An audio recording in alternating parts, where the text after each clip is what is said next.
Hello दोस्तों, स्वागत है आप सभी का आपके अपने चैनल AK एकेडमी में। दोस्तों, इंडियन हिस्ट्री में आप लोग पढ़ रहे थे बौद्ध धर्म और इसकी फर्स्ट क्लास हो चुकी है। सेकंड क्लास में आज हम लोग पढ़ेंगे जो 4 संगीतियाँ हुई हैं बौद्ध धर्म की, उनको पढ़ने वाले हैं। फर्स्ट क्लास में हम लोगों ने गौतम बुद्ध का जो जन्म वगैरह हुआ, उनके माता पिता कौन थे, ये सभी हम लोगों ने पढ़ा। और आगे पढ़ा था कि वो महल से अपने साथी के साथ कैसे गए और उन्होंने कौन कौन से दृश्य वगैरह देखे जिससे वह आकर के वहाँ से दुखी हो जाते हैं। फिर उसके साथ उसके बाद जो है उन्होंने अपना महल त्याग दिया।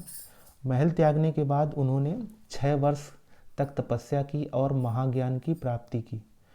तो ये सभी चीज़ें हम लोग क्लास फर्स्ट में पढ़ चुके हैं। अभी तक क्लास को लाइक नहीं किया है तो ज़्यादा से ज़्यादा लाइक करें, शेयर करें और चैनल पे नए हैं तो चैनल को सब्सक्राइब करना ना भूलें। तो चलिए स्टार्ट करते हैं आज की क्लास को। और जो 4 संगीतियाँ हैं बौद्ध धर्म की, उनको हम लोग पढ़ेंगे। तो हेडिंग पहली है प्रथम बौद्ध संगीति, जिसको फर्स्ट बुद्धिस्ट काउंसिल बोलते हैं। तो देखते हैं इसमें क्या हुआ। तो इसमें बताया गया कि इसका आयोजन, जो प्रथम बौद्ध संगीति है, इसका आयोजन जो है जिस वर्ष गौतम बुद्ध की मृत्यु हुई थी, यानी कब हुई थी, 483 BC में।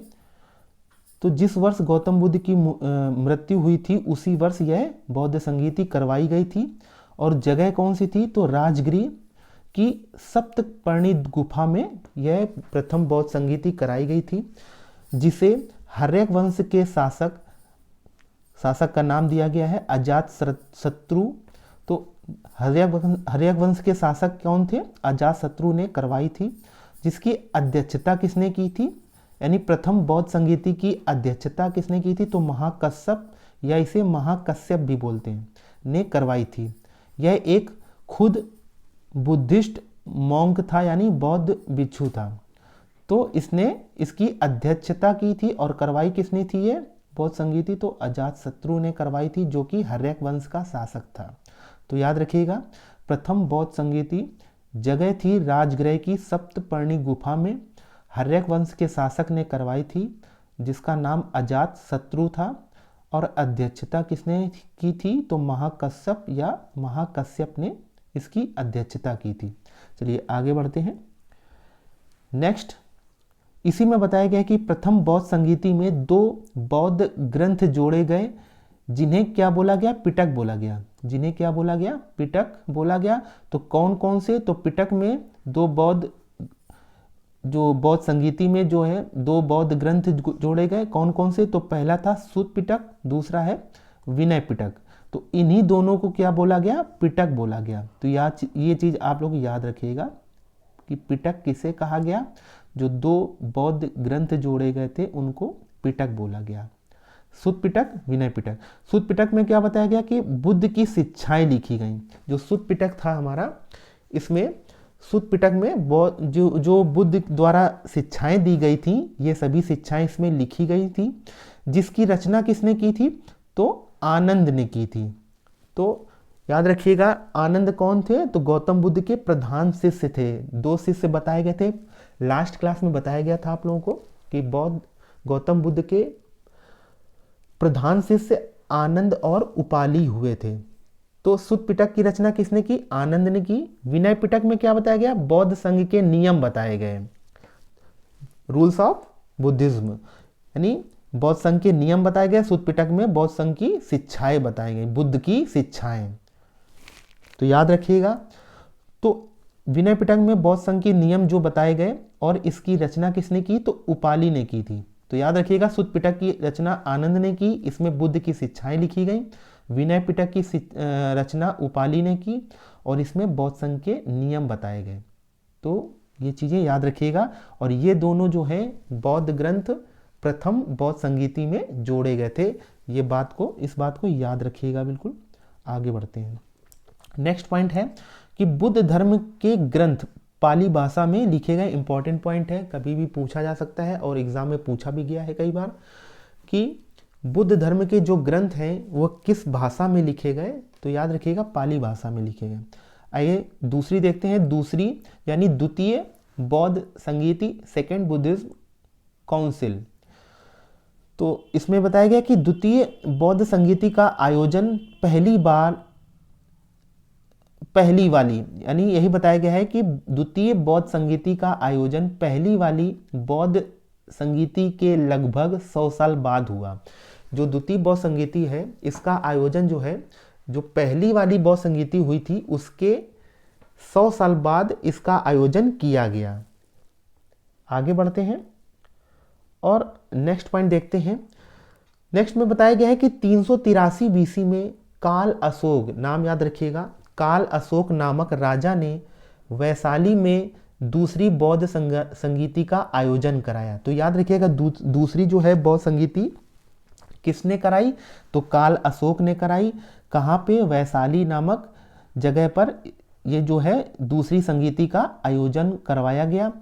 काल अशोक कौन था, शिशुनाग वंश का शासक था काल अशोक, जिसकी अध्यक्षता, अब द्वितीय जो बौद्ध संगीति है इसकी अध्यक्षता कौन कर रहा है, तो सबा कमीर, या इसको सबा सर्वकामनी भी बोलते हैं। तो याद रखिएगा, कभी भी ये दो तरह से नाम पूछ सकते हैं कि सबा कमीर या सर्वकामिनी। तो द्वितीय जो बौद्ध संगीति है इसके अध्यक्ष कौन थे, सर्वकामिनी या सबा कमीर।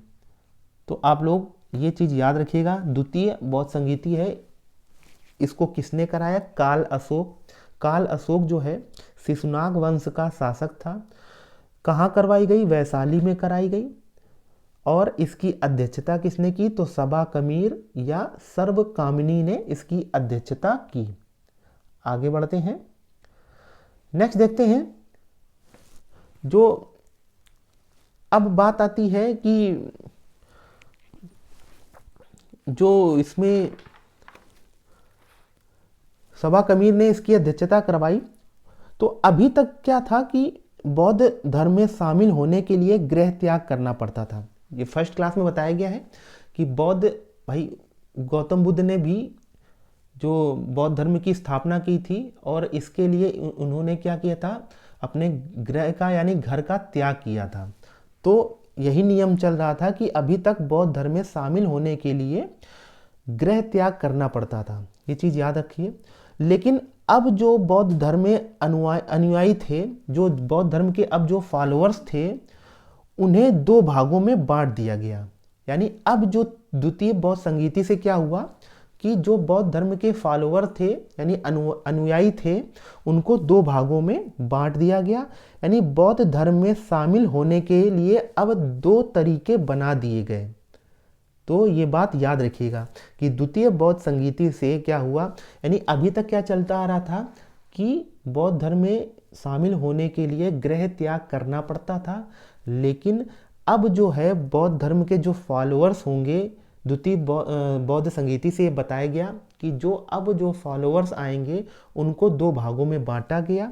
और दो भागों में बांटा गया यानी बौद्ध धर्म में शामिल होने के लिए अब जो है दो तरीके बना दिए गए।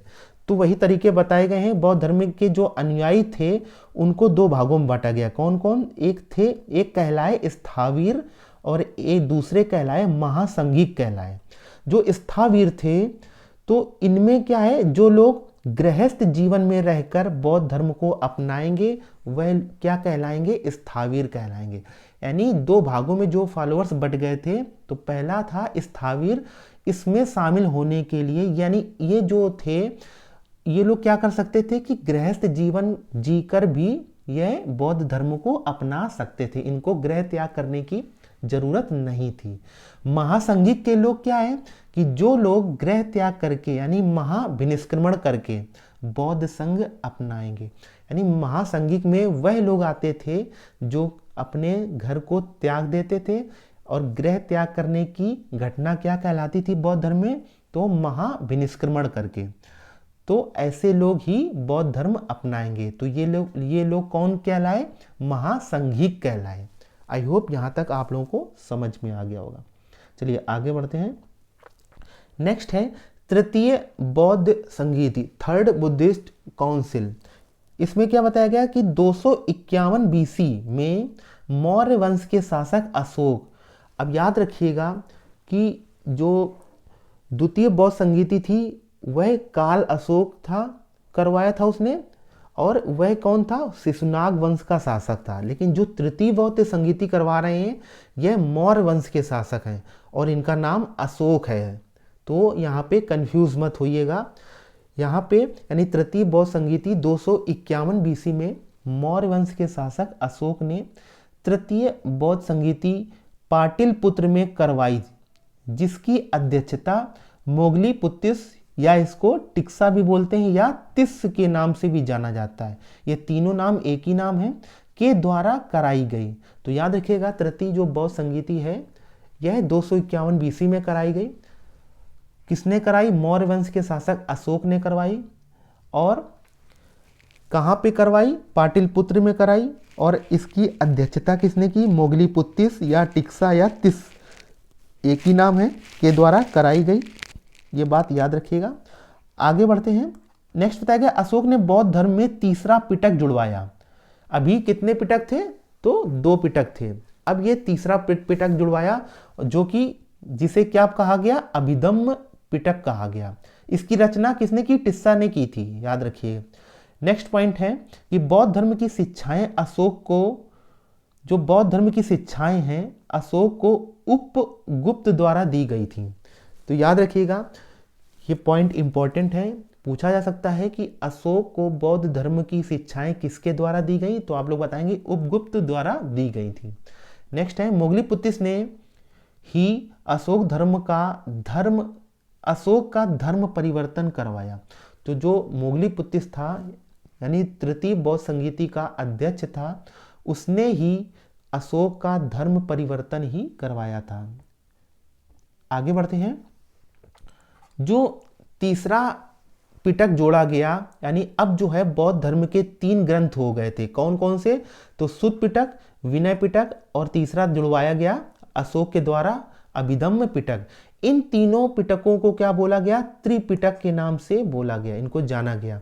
सुत्त पिटक में क्या बताया गया? सुत्त पिटक में महात्मा बुद्ध के उपदेश हैं, उपदेशों का वर्णन किया गया है। विनय पिटक में भिक्षुओं की दिनचर्या तथा विहारों का नियम बताया गया है।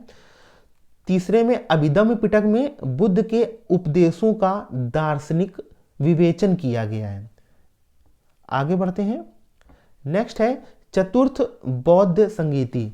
चतुर्थ बौद्ध संगीति प्रथम शताब्दी में हुई या 78 एडी में हुई, कुछ लोगों का मानना है। यानी कुछ लोगों का मानना है कि यह जो है बौद्ध संगीति यानी चतुर्थ बौद्ध संगीति है यह 78 एडी में हुई थी।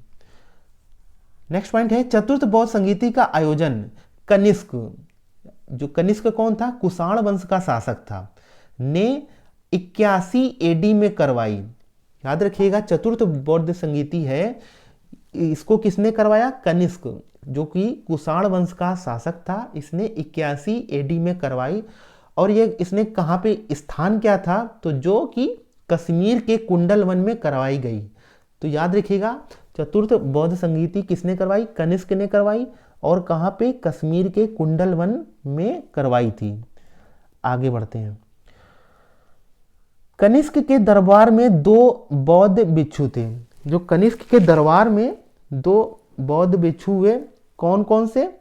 तो एक था वसुमित्र और दूसरा था अश्वघोष। ये दोनों ही बुद्धिस्ट मॉन्ग थे यानी बौद्ध भिक्षु थे। तो वसुमित्र जो था चतुर्थ बौद्ध संगीति का अध्यक्ष था और अश्वघोष जो था चतुर्थ बौद्ध संगीति का उपाध्यक्ष था। आगे बढ़ते हैं। यही बताया गया है कि चतुर्थ बौद्ध संगीति की अध्यक्षता वसुमित्र ने की। नेक्स्ट पॉइंट है कि चतुर्थ बौद्ध संगीति में बौद्ध धर्म 2 समुदायों में बट गया। तो अब ये चीज याद रखिएगा कि द्वितीय जो बौद्ध संगीति थी इसमें क्या हुआ था कि अनुयायी थे, जो इसके फॉलोअर्स थे, इनको 2 भागों में बांटा गया था। लेकिन जो चतुर्थ बौद्ध संगीति हुई इसमें क्या हुआ कि अब जो है यह 2 समुदायों में बट गया। जो बौद्ध धर्म थे इसमें 2 समुदाय हो गए, ये 2 समुदायों में बट गया। तो कौन कौन से आगे देखेंगे। जो 2 समुदाय थे यानी समुदाय इनका अब 2 भागों में बट गया। पहला कौन सा समुदाय हुआ? हीनयान और दूसरा हुआ महायान। तो हीनयान में कौन कौन लोग आए, तो आइए देखते हैं। इसमें बौद्ध धर्म के वो अनुयायी होंगे जो मूर्ति पूजा पर विश्वास नहीं करते थे। तो हीनयान में ऐसे लोग थे जो मूर्ति पूजा पर विश्वास नहीं करते थे। यह कौन कहलाए, ओल्ड बुद्धिज्म कहलाए। और क्या था कि इनका जो है कोई तीर्थ स्थल नहीं था, यानी हीनयान लोगों का कोई भी तीर्थ स्थल नहीं था, यानी पूजा वगैरह करने का कोई स्थान नहीं था, और इन्होंने मूर्ति पूजा पर भी विश्वास नहीं किया। ऐसे लोग कौन कहलाए, हीनयान कहलाए। महायान में कौन लोग आए, इसमें गौतम बुद्ध की मूर्ति बनाकर उनकी पूजा करना शुरू कर दिया। यानी इसमें ऐसे लोग आए जो कि गौतम बुद्ध की इन्होंने मूर्ति बनाई और उसकी पूजा करना उसकी शुरू कर दिया, यानी पूजा करना शुरू कर देते हैं। तो ऐसे लोग कौन कहलाए, न्यू बुद्धिज्म कहलाए। तो यहां से क्वेश्चन कई बार एग्जाम में पूछा भी जा चुका है आपके कि भारत के इतिहास में मानव रूप में सबसे पहले किसकी मूर्ति पूजा हुई थी, तो आप लोग याद रखिएगा गौतम बुद्ध की सबसे पहले मूर्ति पूजा हुई थी। ये पॉइंट याद रखिएगा। चलिए आगे बढ़ते हैं। तो यहां से समझ में आ गया कि हीनयान में ऐसे लोग थे जो कि मूर्ति पूजा पर विश्वास नहीं करते थे और इनका कोई भी तीर्थ स्थल नहीं था। महायान में क्या थे, ऐसे लोग थे जो कि उन्होंने गौतम बुद्ध की मूर्ति बनाई और उसकी पूजा करना स्टार्ट कर दी। आगे बढ़ते हैं। महायान के हिसाब से, अब ये जो दूसरा समुदाय था महायान, इनके हिसाब से 4 तीर्थ स्थल हुए। अब वह 4 तीर्थ स्थल कौन कौन से थे, तो पहला था लुम्बिनी, दूसरा था बोध गया जिसको गया भी बोलते हैं, तीसरा था सारनाथ और चौथा था कुशीनगर। तो लुम्बिनी में जो पहला तीर्थ स्थल था लुम्बिनी, यहां पर क्या हुआ, जो यहां पर गौतम बुद्ध ने जन्म लिया। तो याद रखिएगा लुम्बिनी में गौतम बुद्ध का जन्म हुआ, जो कि आपको पढ़ाया जा चुका है। बोध गया में गौतम बुद्ध को महाज्ञान की प्राप्ति हुई। ये दूसरा तीर्थ स्थल था महायान लोगों का। तीसरा जो तीर्थ स्थल था सारनाथ, यहाँ पर गौतम बुद्ध ने अपना प्रथम उपदेश दिया। और चौथा तीर्थ स्थल जो कि कुशीनगर है, यहाँ पर गौतम बुद्ध की मृत्यु हो गई। तो इन 4 स्थलों को, यानी इन चारों तीर्थ स्थानों को महायान मानते थे। ये बात याद रखिएगा। जो 4 तीर्थ स्थल कौन कौन से, लुम्बिनी, बोध गया, सारनाथ और कुशीनगर, तो इन 4 तीर्थ स्थलों को महायान मानते थे। आगे बढ़ते हैं। कुछ इंपॉर्टेंट पॉइंट बताए गए हैं, इनको याद रखिएगा। बुद्धिस्ट आर्किटेक्चर कैसे कैसे थे, तो चैत्य, पहला हेडिंग बताया गया है चैत्य। चैत्य किसको बोलते थे, तो बताया गया बौद्ध धर्म में पूजा स्थल को क्या बोलते थे, चैत्य कहा जाता था। आगे बढ़ते हैं। विहार, विहार किसको कहते हैं, तो बौद्ध धर्म में निवास स्थान को, जहां बौद्ध भिक्षु निवास करते हैं, उसको क्या बोला जाता था, बोला जाता है विहार बोला जाता है। स्तूप, स्तूप किसे कहते हैं, बौद्ध भिक्षु के शरीर के अवशेषों पर बने पवित्र स्मारक। जो बौद्ध भिक्षु थे वह जब उनकी मृत्यु हो जाती थी तो उनके शरीर के जो अवशेष थे उन पर जो है पवित्र स्मारक बना दिए जाते थे, वह क्या कहलाते थे, स्तूप कहलाते थे। भारत का सबसे बड़ा स्तूप कौन सा कहलाता है, तो सांची का स्तूप, जो कि मध्य प्रदेश में स्थित है। भारत का सबसे पहला मंदिर दशावतार मंदिर था, जो कि गुप्त काल में बना था। ये भी पॉइंट याद रखिएगा। अब अगला बुद्धिस्ट आर्किटेक्चर जो कि मठ है, और मठ किसको कहते हैं, बौद्ध धर्म की शिक्षाएं यहाँ पे दी जाती हैं। तो याद रखिएगा जैसे स्कूल कॉलेज होते हैं ना, तो बौद्ध धर्म के जो बौद्ध भिक्षु होते हैं, इनके स्कूल कॉलेज, जो स्कूल को क्या बोलते हैं, जहाँ शिक्षा प्रदान की जाती है, इसको मठ कहा जाता है। तो ये चीज़ याद रखिएगा। तो आई होप यहाँ तक आप लोगों को समझ में आ गया होगा। यहाँ से आप लोगों का बौद्ध धर्म जो है कंप्लीट होता है ये टॉपिक। अगले क्लास में हम लोग जो पढ़ेंगे तो जैन धर्म यानी जैनिज्म से स्टार्ट करेंगे। क्लास अगर अच्छी लगी हो तो क्लास को लाइक करना ना भूलें।